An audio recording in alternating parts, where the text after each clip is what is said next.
War cinema నుంచి big update వచ్చింది. ఇప్పటి వరకు చిన్న టీజర్ తప్పించి మరే అప్డేట్ ఇవ్వలేదు మేకర్స్. రిలీజ్ డేట్ దగ్గర పడుతూ ఉండటంతో ఫ్యాన్స్ కి కిక్కెక్కిచ్చే అప్డేట్ ఇచ్చారు. బ్రహ్మాస్త్ర ఫేమ్ అయాన్ ముఖర్జీ డైరెక్ట్ చేస్తున్న ఈ సినిమా ఆగస్ట్ 14న ఇండియన్ ఇండిపెండెన్స్ డే వీకెండ్ లో ప్రపంచ వ్యాప్తంగా థియేటర్స్ లో రిలీజ్ అవ్వబోతుంది. ఇప్పటికే సినిమా ప్రమోషన్స్ ఊపందుకున్నాయి. మే 20న రిలీజ్ అయిన వార్ టీజర్ ఇంటర్నెట్ ని షేక్ చేసింది. జూనియర్ ఎన్టీఆర్ బర్త్డే సందర్భంగా రిలీజ్ అయిన ఈ టీజర్ లో హృతిక్ రోషన్ ని కబీర్ గా, ఎన్టీఆర్ ని ఒక పవర్ఫుల్ విలన్ గా ఇంట్రడ్యూస్ చేశారు makers.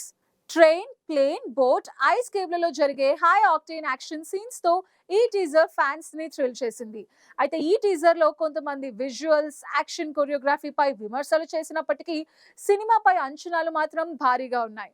War trailer July 25న release చేయనున్నట్టు ప్రకటించారు మేకర్స్. ఈ ట్రైలర్ దాదాపు 2 నిమిషాల 39 సెకండ్ల నిడివితో ఉంటుందని చిత్ర బృందం ప్రకటించింది. ఈ ట్రైలర్ లో globe trotting action, hand to hand combat, sport fights, high speed car, bike చేజులు ఉంటాయని అంటున్నారు.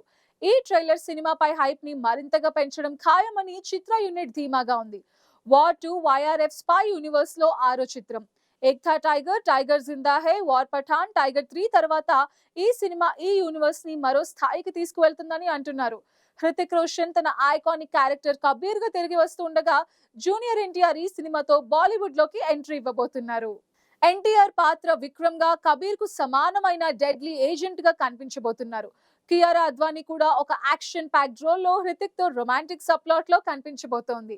ఈ సినిమాలో షారుఖ్ ఖాన్, జాన్ అబ్రహం, అలియా భట్ లాంటి స్పై యూనివర్స్ క్యారెక్టర్స్ నుంచి క్యామియోస్ కూడా ఉండవచ్చని తెలుస్తోంది. ఈ సినిమా షూటింగ్ 150 డేస్ పాటు Mumbai, Spain, Italy, Abu Dhabi, Japan, Russia వంటి లొకేషన్స్ లో జరిగింది. 6 ఎపిక్ యాక్షన్ సీక్వెన్స్ లని action directors Anal Arasu, Spiro Razatos, Craig Macrae, Seyoung Oh, Sunil Rodrigues రూపొందించారు. Ankit Balhara backdrop score, Benjamin Jasper cinematography, Arif Shaikh editing తో ఈ సినిమా టెక్నికల్ గా కూడా హై రేంజ్ లో ఉంది. 200 కోట్ల బడ్జెట్ తో రూపొందిన ఈ సినిమా IMAX 4DX ఫార్మాట్స్ లో రిలీజ్ కాబోతోంది.